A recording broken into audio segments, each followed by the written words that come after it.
Million million মানুষের মধ্যে সে যখন তোমার একমাত্র স্পেশাল পার্সন, তখন তার গিফটটাও কিন্তু হতে হবে অনেক বেশি স্পেশাল। তানি আমাকে অর্ডার করেছিল এই হার্ট শেপের রেজিন ফ্রেমটা, যেখানে রয়েছে তাদের দুজনের দুটো ফটো, বার্থডে ডেট, একটা সুন্দর মেসেজ। কি সুন্দর দেখতে লাগছে তাই না? একদম জলজল করছে। ব্লু আর হোয়াইট কম্বিনেশনে বানানো এই ফ্রেমটা, সাথে একটু গ্লিটার এফেক্টও রয়েছে, আর সঙ্গে তো লাইট আছেই। লাইট জ্বালালে কিন্তু ঠিক এতটাই জলজল করবে এই ফ্রেমটা। সুন্দর হয়েছে না? আমারও ভীষণ পছন্দ। হ্যাঁ হ্যাঁ, তুমিও দেবে, তুমিও দেবে। তার জন্য কিন্তু আমার সাথে যোগাযোগ করতে হবে।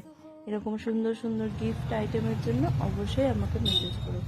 আর কাজটা কেমন হয়েছে জানিয়ে ভালো থেকো, পাশে থেকো।